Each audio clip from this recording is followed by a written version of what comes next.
वहीं एनटीए की बात करते हैं खास, जिसपे एनटीए यानी कि एजेंसी ने इस बार परीक्षा का दोबारा से री एग्जाम को लेकर एक नया विवाद शुरू किया है। एनटीए को ऐसा लगता है जैसे कि वो बार बार परीक्षा करवा के उम्मीदवारों का जैसे मानो दिल जीत लेंगे, लेकिन शायद ऐसा नहीं होगा। यानी कि एनटीए के लिए बहुत बड़ी चुनौती खड़ी हो रही है, जहां पर री एग्जाम का एक नया खेल बन गया है AIAP-JET परीक्षा के लिए। इसके रिगार्डिंग एक जरूरी अपडेट आया है, जिसके मुताबिक करीब 49 उम्मीदवारों के लिए री एग्जाम अनाउंस किया है। क्यों और कैसे, चलिए जानते हैं आखिर इन सभी को दोबारा परीक्षा क्यों देनी है। देखिए, दरअसल 22 अगस्त 2026 को ये all India AYUSH post graduate entrance test, इसका नाम जो मैंने लिया ये इसकी पूरी फुल फॉर्म है, जिसकी परीक्षा देश भर के करीब 200 सेंटर्स पे शिफ्ट 1 में कंडक्ट करवाया गया था।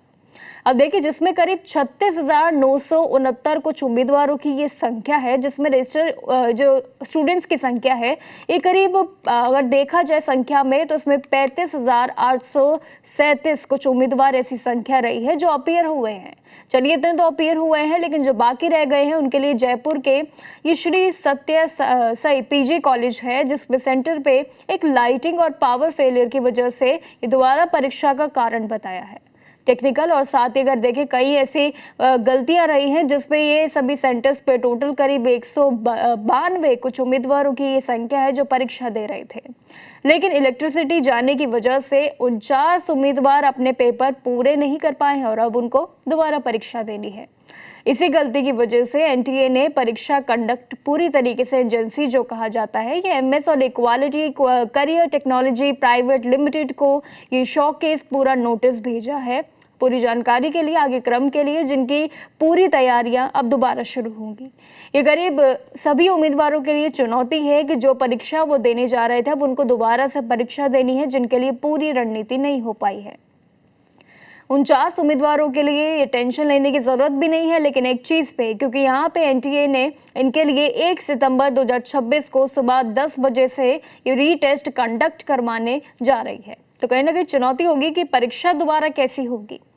और रही बात बाकी जानकारी की, तो उम्मीदवारों का ये जो एग्जाम सेंटर है ये अब बदल दिया जा रहा है, यानी कि पुराने वेन्यू को हटा के अब श्री सत्य साई PG कॉलेज की जगह अब नया सेंटर होगा, जो कि Rajasthan college of engineering for women, जहां पे ये महिलाओं का कॉलेज है जयपुर में, जहां पे आपका नया सेंटर होगा।